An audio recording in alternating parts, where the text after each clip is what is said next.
Hey everybody, welcome to Crip Bits. I'm so excited to be here with Inéz. Let me introduce us though. This is Crip Bits, which is a project of Sins Invalid. Sins Invalid is a disability justice based performance project. We center queer and gender nonconforming disabled people of color who are artists, I should say artists of color. And I'm really excited to meet Inéz because we haven't had a chance to chat yet. She is an interdisciplinary, multidisciplinary artist, a visual artist, and Bruja from Oakland. And I'm supposed to introduce myself too. Yeah, introduce yourself. Yes, I am.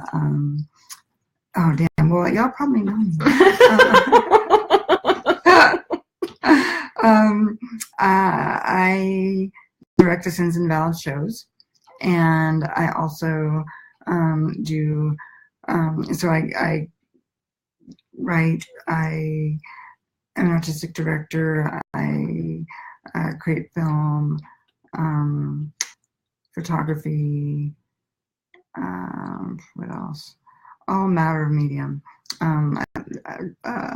Multimedia sculptures.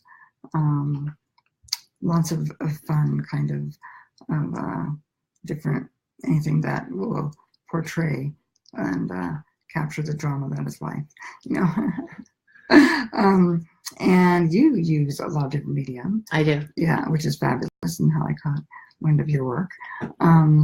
Oh, and we should tell people that the link, there's a long link, but you can click on it, and then it will be captioned, live captioned there. And hello to Canada people. Hi, Canada. Oh, Anna Kelly's here. Hey, Kelly, what's up? I didn't realize you could see. Yeah, that's cool. Yeah, that's awesome. Okay, so medical narratives incorporated as resistance to trauma.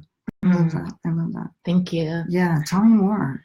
Well, I've been drawing specifically like around medical narratives for the last about 3 years, and I started doing it just because I was really trying to capture some of the trauma that I was experiencing, and I was having a lot of like hypervigilance and reoccurring thoughts all the time, and I found that by making marks and drawing, I could hold the stories into the drawings. So I became really fascinated with that. And then at the same time, I was navigating the medical industrial complex and kind of coming into contact with being documented by other people. So that came into my work, or is coming into my work a lot right now, just trying to self-document and really looking at how medical treatment is trauma also. It's trauma-inducing, and trying to capture that and hold that in these other drawings and stories. Yeah. Thank you for acknowledging that just the existing in the, like, being the object of the medical gaze is a trauma, especially when it's been used against us to pathologize us and to, kind of push us into whatever box of dehuman, whatever human that they want. It's horrifying. So do you do it when you're actually at the doctor's office, some of it? Do you do any of the writing? No. Well, I mean, I was kind of like, I was hospitalized for many months, and I was kind of homebound for a long time. And that's when I couldn't do anything else. I couldn't read because I was just like very PTSD after effects. And so I started looking at graphic novels, and I could access the pictures, right? So that was part of my inspiration to try and keep this story in drawing. So, and I found it so much better and more healing for me than some of the things I was being offered through, the trauma industrial complex. So yeah. There's a whole series of work that we were calling Crip Bed Life. Oh, beautiful. I think I saw the show. Was it? Yeah. 2016 performance. Yeah. So several of us did work in there because I mean, that's just real for a lot of people with disabilities. There's, we have bed life, for periods of our life. Yeah. And it is an amazing, that's where the image that was used to promote this Crip Bits was something I did in bed. I missed my garden and like the world. So like that picture, I put rocks from my garden on my face. Wow. Yeah. And this one I did, it was really funny. I have a bug phobia, and I had taken all these nasturtium from outside and put them in my hair and did all this orange makeup, and it was fabulous, except that I have a bug phobia. Dude. Ants. I was like, what's this? Ants. I was like, oh my god. She takes picture. For art's sake. Right, exactly. Talk about trauma. Yeah, that was a funny one. Yeah. Well, I had started learning that actually, like, medical narrative is like this developing area. I don't know how long it's been around, but where, they're an area of study where they're trying to encourage medical providers to use art as one of their sources of knowledge also, you know what I mean? So that, for example, if, like, what if all doctors had to see this and develop performances as part of, like, their education about what it means to get, you know what I mean? So I think that's really interesting, too. Yeah. Yeah, that would be incredibly, I think, helpful for, everyone to see, work of people, who've experienced body and psych pain. That is a huge source of information about the human condition. Yeah, and that art is kind of like offers a connection that a manual or something in a different way that can't quite narrate, Right. I've often thought of it as, when you see a movie, you're reacting to it before your brain even forms language. You're like, as though it's happening. And I think of it as like pre-verbal almost, like in the base of our necks, like the reptilian brain. Yeah. And like, oh, this is what, especially visual art, but also, music, but and dance, I guess, all, expression. Oh, look at someone's throwing us hearts. Thank you. But those like expressions speak to us in ways that are pre-verbal, that are visceral, and I think that for me, when I see really provocative art like yours, actually, I have that reaction to yours. Oh, really? Yeah, I did. I saw it was one of your drawings, and I felt it as much as before I could even read it. All the words in it, I was feeling the graphic, like the lines of the work and what they were representing and trying to evoke. Like I felt that emotionally before I even read the words, and I appreciated that. That was one of the reasons I was like, who's that?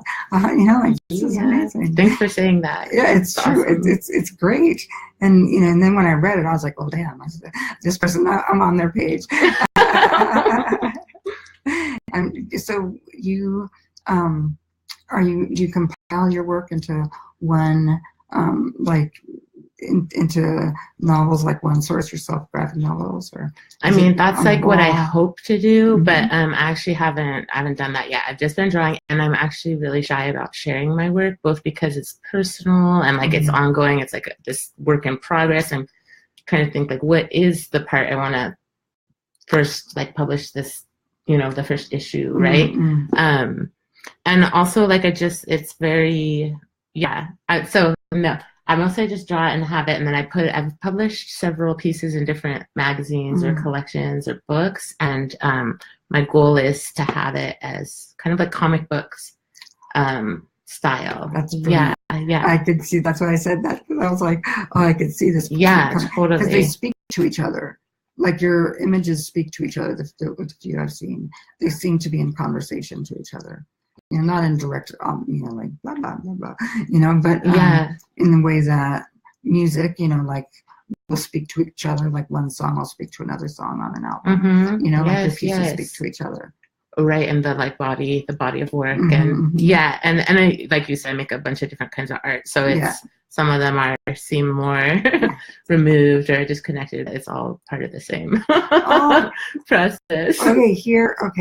Here's the shy, awkward ask that I'm going to ask you. Yes. So I told you before that Citizen Brown was planning a visual art show. So I'd love for you to consider on camera. This is like a pop-up proposal. Will you be it?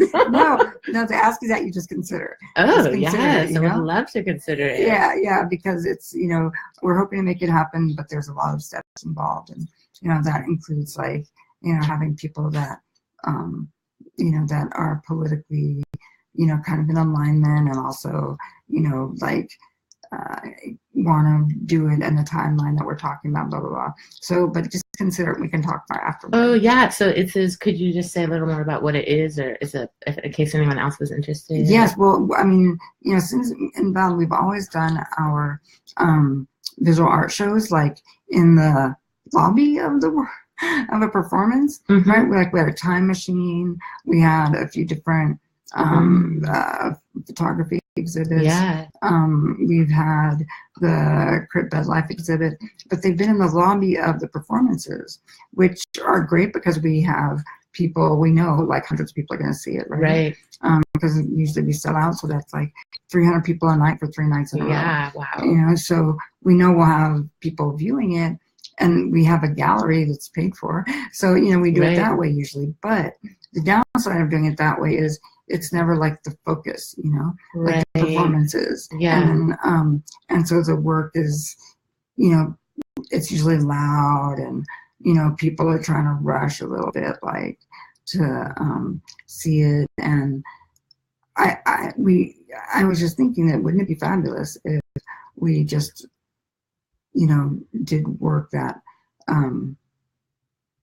that was where the intention, where it wasn't, it's sometimes, I don't know, and you can tell this is the aesthetic of my house sometimes too. Like I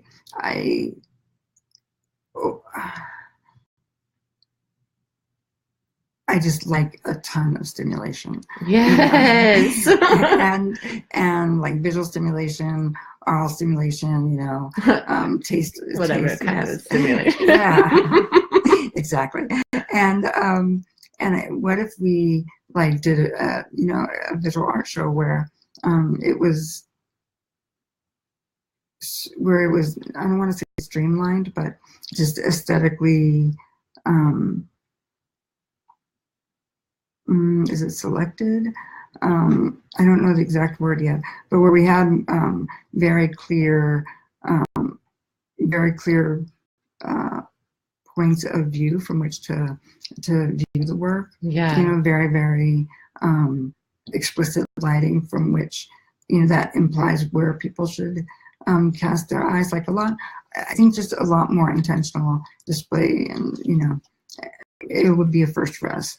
So you wanna curate a show that's specifically for like around disability art. Yeah, around disability and decolonizing the body. Nice. Oh my God, that sounds beautiful. I'm definitely interested in decolonizing the body. That's beautiful. Yeah. I think we've been,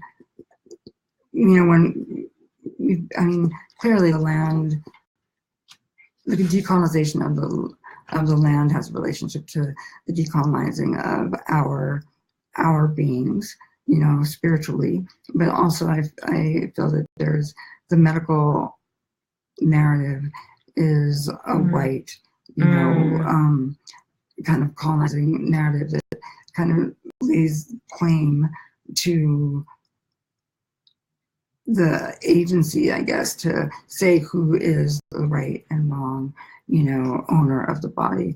What's the wrong body, what's pathology, and it's, it might be a different set of people that are doing the colonizing, but it's the same, kind of body of whiteness.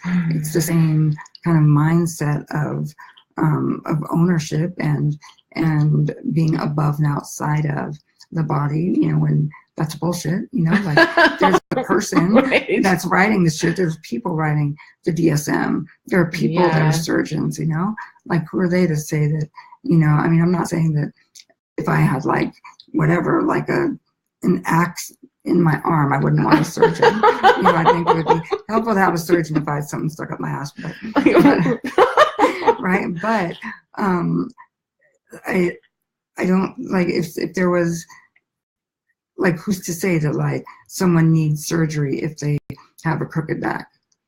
Right. Like maybe you don't need surgery. Maybe you just want to be crooked. I had surgery for a crooked back, and it's a long story.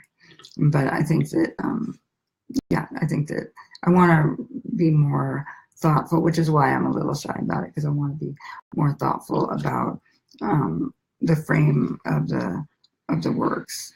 No, I'm trying to figure out stuff. I've been thinking about that as well, because sometimes I share some of the pieces, especially the pieces that are from this narrative that I've been working on. I'm calling Fall Risk, where people's reactions are like, "Oh, poor you," like you poor thing, and that's not, that's what I'm really challenged by. And after you make art, people consume it, right? So then that creates this whole other dynamic of how they relate to you, what they think of you, or like you might make this image feeling like it's empowered. I might make an image feeling like it's empowering because I'm documenting myself in a world where I'm being documented, and then someone else sees it and just thinks, "Oh, this is like this poor crippled," like, and it's, I didn't expect that. I hadn't thought about that. So as I start to challenge myself to share my art more, I've been encountering that. So I don't know if you can have any kind of thoughts on that. I do, and I also am going to take a real live access support moment here, where I'm in excruciating pain. My right leg is fucking on fire. Do you mind pushing me over? Thank you guys so much. Oy, oy, oy, oy, oy. Oh. So I'm just going to get close. Hello. Hi. And being sideways for a moment, and thank you. Pain is just a lot sometimes. Good thing we are bigger than our pain. Recently I've been feeling like, the pain is bigger than me. And I realized that's all in consciousness. I can be bigger than the pain. I can be bigger than the pain. I am bigger than the pain. So that's actually been helping me a lot the last 4 days, because before I had been feeling like the pain is starting to define me. Yeah. And that's not good. I want to be,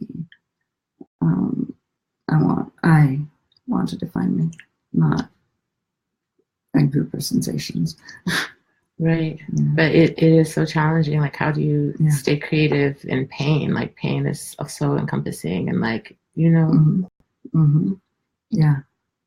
Thank you very much. How do you stay creative? How do you even have energy to be creative, when you're in pain? No, like that. How? I want answers. right. Yeah. Oh, but I wanted to respond to what you're saying about others. I don't know that this was your experience, but my fear is that others are going to basically twist what I am saying with my work to fit their ableist projections. Yes. And one thing that I really like about Sin's the show, one thing we don't allow, at least in the show, is for that to happen. Like, we control the narrative and we control the gaze. Like, we're putting a very clear political framing around it. Yeah. And that's what I want to do with the visual art show as well, by making very clear kind of art statements and very clear wall statements around the position of the viewer, as well as the position of the artist. Right. That's great. Yeah, I love that. Because I feel like we, as so many of us, as women, as people that are non-binary, as people that are indigenous, as people that are immigrants. So many of us, like, we just get scripted over you know, and like, I feel like I've gotten hijacked into other people's stories in unconsensual ways. Right. You know, like someone like needs to see someone else as a victim for whatever reason. And so they come over to me and start praying over me. Wow, without even asking or anything. Yeah. And because they need to, like, you know, see themselves as, you know, the you know, giving savior. I don't know what really. So, like, I can't explain it. But but then I get cast in their story, and I'm like, no, like, this is not. Stop. Just back away. Find a pigeon. You know, something. I don't know. So yeah. But I hear what you're saying, where people can really, because at the end of the day, you know, people are going to do what they're going to do. Right. Well, I think it's just like the larger kind of societal, like, you know, ideas around like what it means to see a body represented in certain ways, that's automatically you know, something to pity or something, you know, without, you know, with, for me, and I see some of the things, I find it, I love seeing the different representations. And so, you know, so that, yeah, just thinking about it. Yeah. Well, I would love to see more of your work in any context. Great, awesome. Wait, we came up with a bunch of good questions. Yeah, oh yeah, we have some questions here, and not just our own questions, but also a question that somebody sent us, another artist. Yes, actually, maybe we should start with that, because I really appreciated how much, you know, of themselves they offered. And should I just read the whole thing, or does that seem, or just summarize it, or well, what do you think? I don't know if they wanted it public. Oh yeah, because they said you have my permission to edit this email if you read my question live. Ooh, yes, do that then. Yeah. Ooh, so thank you, person. Oh, and you are also welcome to use my name. So awesome. Thank you, Heidi Hayward. We appreciate that you sent us this question, because I really related to some of the parts of it, and I'm just going to read some parts of it. So it goes like this. I am homebound and currently mostly bedbound due to severe chronic illness, but I'm also an artist activist. I'm pretty isolated, and I find it near impossible to go out and network locally to find venues or interests in showing my art. I have a really good idea for performance art pieces, and they talk a little bit about what those pieces are, and a video, and they're saying, you know, they're friendly and outgoing, but that doesn't know how to get their art out there. So any suggestions? You know, and so I think for many artists, that's the question. You know, that's just real. How have you gotten your art out there? Oh, well, the reason I relate to it is because, I mean, I know you're talking, or this question is talking a lot about like the physical impediments to being able to participate in the physical art world, but I personally am like, have a lot of internal fears about participation, and I've had also some, you know, different kinds of things that challenge participation. So I've mostly just, what I try and do is connect with other artists online, and try and practice like what I wish, like, you know, not what I wish, but, you know, how to support other artists, like their piece or comment, hey, this is beautiful, or kind of start to put that energy out to other people and see if that kind of starts to establish an energetic network, right? Of that. How about you? Yeah, very similarly. I mean, I think through it, you know, networking really helps, be it in person or online. And I think that if, you know, if someone can't get out and do it, which I totally relate to, my big commute is, you know, from my bedroom to my living room. So, you know, through, you know, online, I think is great. And also, you know, asking friends if they can intro me to people has been really helpful. And answering calls for work, like the Queer Cultural Center, I feel like is a very accessible venue. Not necessarily their physical venue being accessible, but like the conceptual, like the organization is very like they want a lot of different types of artists. You know, the Queer Cultural what is it? Center, I think that was. Yeah, the Queer Cultural Center, QCC. But anyway, it's like the big kind of queer network umbrella that happens before Pride. Like Yeah. so Pam Peniston runs it, and she's awesome. And I think that, again, the kind of talking with her or talking, with other artists. Yeah, and maybe even taking a risk and like, putting, I think you did that. Did you put your art as part of your profile picture? Sometimes I have, yeah, in the past, yeah. Yeah, and like that's a risk, but it's also a way to say, like, hi, this is me, And because this person was talking about doing video, I think that has potential to be able to, be shared well online. So I really like what you said about just starting to put it out there, like looking for calls for art and seeing if the video would work there, or maybe even if you knew just one other person that might be interested to, like, what I've tried to do with a friend before is like switch being each other's art manager. So that they would send my things and I would send their things, which, because sometimes you feel shy about sending your own things. And like maybe there's a film show or whatever, if your work is around any themes, you could kind of like just look if there's other shows around those themes or other kind of events and stuff happening and be like, oh, it's a book reading around the same theme, but would you open with this film clip or... that's one idea. Yeah, and giving people ideas for how to use your work. I feel like that's been really helpful because, sometimes when people are curating shows, they might be people with a strong vision or they might not, know. And so, I know I've really been like, oh, I could see this working, and then telling like exactly what you said, like, oh, since you're doing, I know that you're, curating, photos, but, I'd be really happy if, this video we're playing on a loop in the corner, and can you imagine that with me? And, whatever, like kind of, offer some creative energy into somebody else's vision as well, especially if they're still forming it, because I think a lot of people do like collaborative work and welcome it.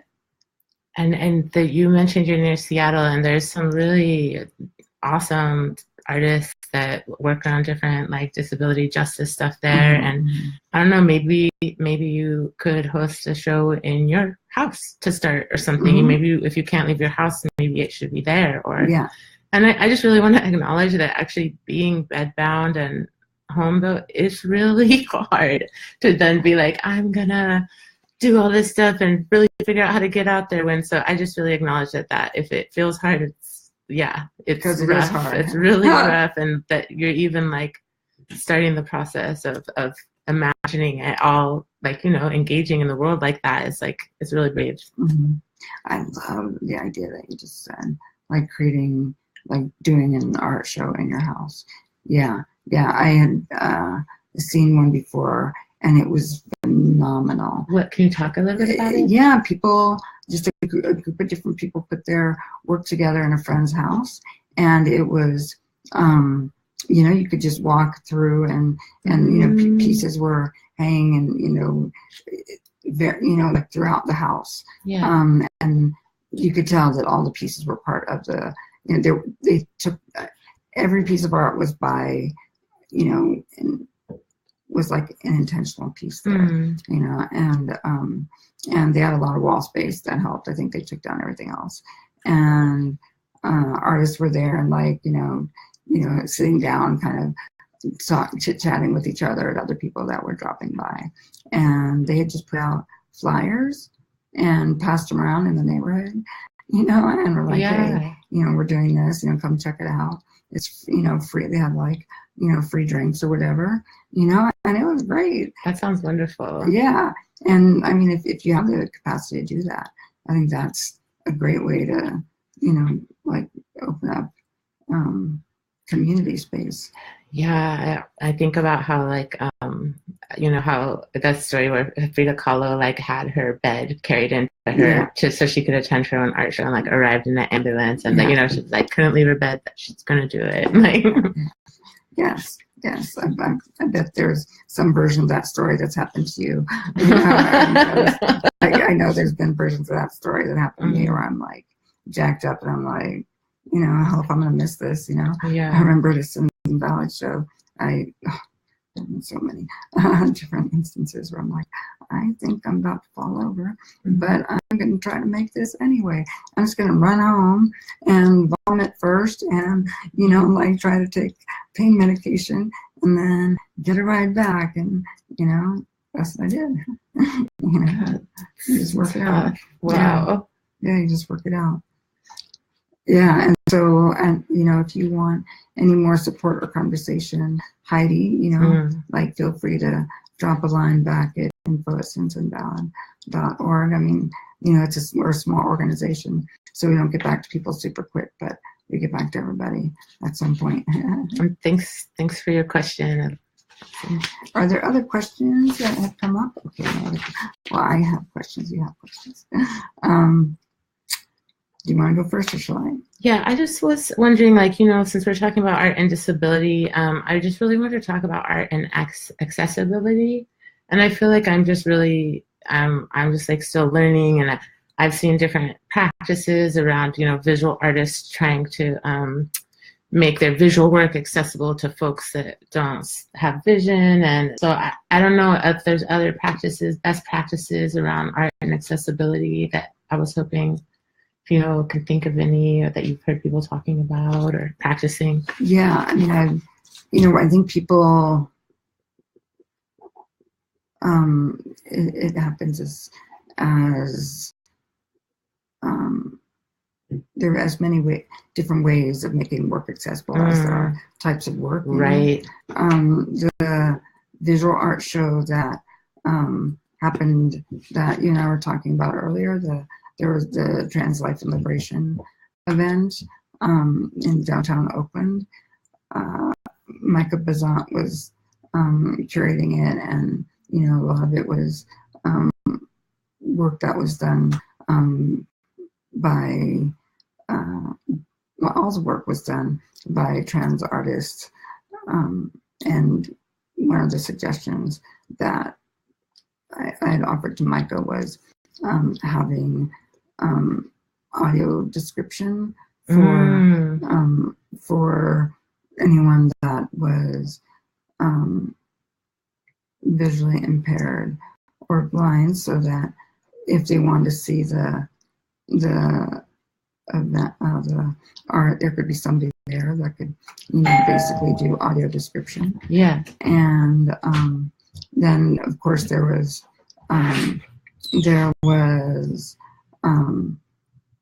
Braille text accompanying as well. Oh, wow. Okay. I know that we, like in our film, we do audio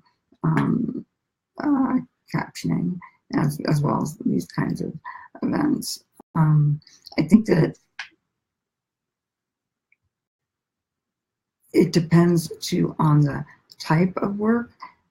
I mean, I'm thinking, I guess, of sculpture. And when right. I did the disability liberated sculpture, there's a whole room, which was a multimedia altar, and people were invited to experience it however they wanted to experience it, right? Like, if you want to pick it up, if you want to smell it, if you want to, like, put a piece of it in your mouth, however you experience it, that's fine. Just don't take it, except the things that were there to be taken. But I think sculpture can be made more accessibly. Clearly having, fragrance-free, intentional fragrance-free use of materials is helpful. As a chair user, I've thought about doing everything, having an exhibit just where it's all the eye height for a chair user, and where Nice. things were hung on clotheslines that were at the height for a chair user to look up above, but not for like a standing person. It would catch their chest, maybe. Amazing. But just trying to make different, like just thinking about the different ways that people are in the world. Shifting perspectives. Yeah. Mm-hmm. And to incorporate that into the presentation of the work. Yeah. Those have been my thoughts. I don't know if there's a best practices.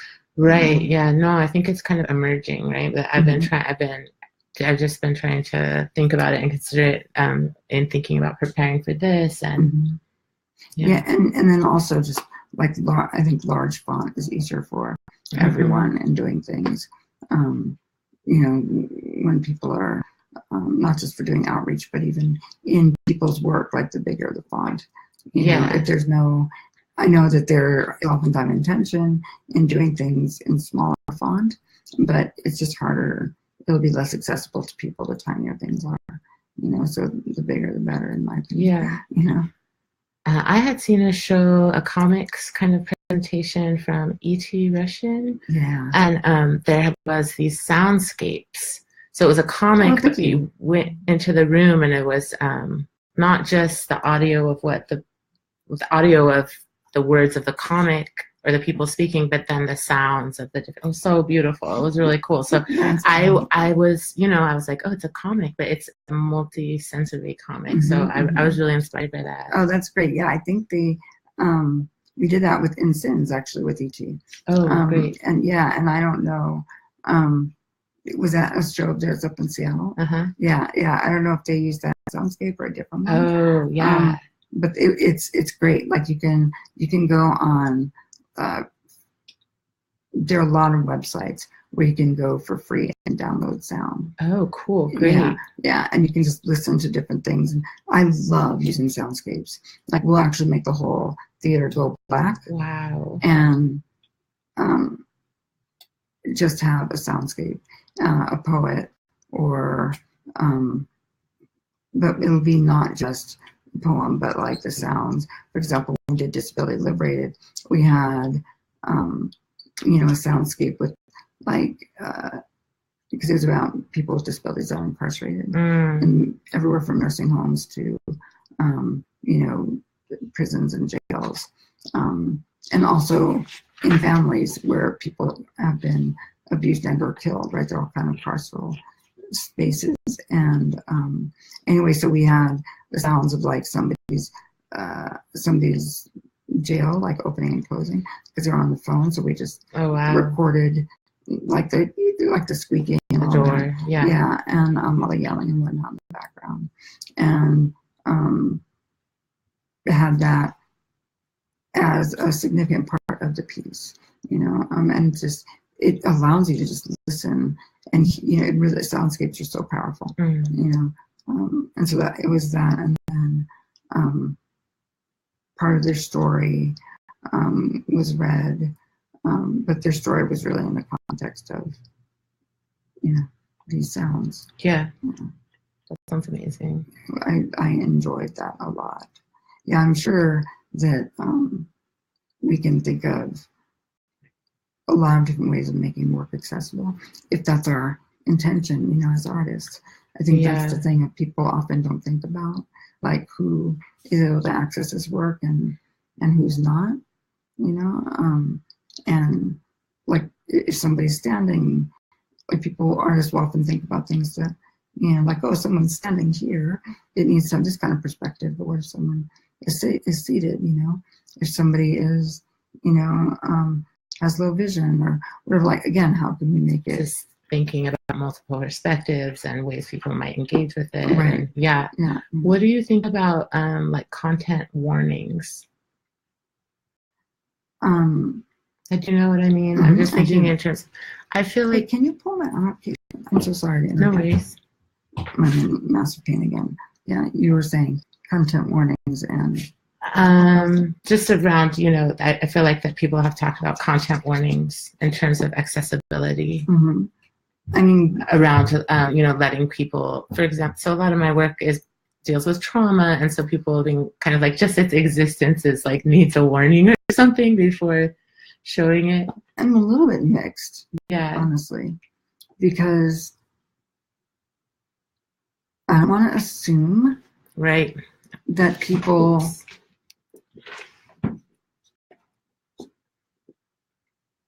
sometimes just the act of saying trigger warning is going to be triggering, you know? Right. And also, I don't want to, I mean, I know some of my work, and that was one of the questions you had asked was, you know, about like if, how would you say, what do you think about sharing intimate, personal, traumatic, violent themes with strangers? Right, yep. A lot of my work, about that. A lot of my work is really intense like that. And like it's very provocative in that way, you know? And I think that we do say this work may be provocative, and you know, you are you may at any point, you know, people should take care of themselves and step out, you know, evocative, you know, provocative, but I don't even want to say content warning, just content. You know, content notice or something, you know? Yeah, like what's a better word than warning? Because I know what you're saying about just that. Like it's going to be a warning. Right. But I think that, you know, as content note. Yeah. As people that are putting, you know, material in the world, it is responsible to say, you know, like this is provocative, you know, and I don't know, part of me is like, this is my life, man. Like, yeah, exactly. You know, it's like, I don't want to be like, you know, cautious when conversing, you know, like, yeah, it's if it's, and I understand that, you know, other people may have their own histories of trauma that, you know, they're working with and through, and they would need, you know, to know. Yeah. You know? And so I'm of mixed mind about it. So yeah, I feel similarly. I've been I'm like, just wondering what other artists that deal with provocative themes and content are what are practicing around that. Yeah. So yeah, I'm curious what people out in Facebook Landia would think about that. I would love to hear folks' practices and definitely and thoughts about it, because you know, it's an ever growing you know, question and content that is so that we do have to metabolize, right? Like the violence in the world continues to grow, regrettably, and because even the planet is in the pitches of pain, you know, and we have to, as artists, we have to metabolize that, right? You know, we have to, you know, grow and chew it and you know, and interpret it and speak to it. And so people are going to see things that are difficult. So what are the ways in which we can be responsible and not silence ourselves? Both. You know? Right. Because sometimes people see like just the representation of a disabled body alone. That is upsetting. Well, they can fucking kiss my ass. But you know what I mean? Like, that's too motherfucking bad. At a certain point, that's just too motherfucking bad. Right. You're gonna see a fucking Crip body. I'm sorry. If you can see every other motherfucking kind of body, you know, you can damn well see a Crip body. That's bullshit. Yeah. That's bullshit. But that's out there. You know, that's part of the cultural landscape of ableism. Well, they can fucking yes, definitely fucking kiss my disabled ass. Disabled naked ass. Could someone make that into a GIF? Like a little clip there. Anyway, on that note, it is 7:00 and we need oh my gosh! Wow. Okay. Thank you, everyone. Thank you, Patty, so much. You. Oh my gosh, I was so scared, but it was totally fine. Yeah, it's really great to get to know you more as well. Thank you, right, and thank you everybody for watching and share it with your friends. I love that. And I know it's really sweet. Thank you both. And yeah, we'll be in touch. In 2 months, we'll have another Crip Bits. Maybe we'll be on again together. Oh. Yeah, who knows? I would love that. All right. Take care, y'all. Right. Peace. Bye. Can you turn it off? Thank you. Going on live.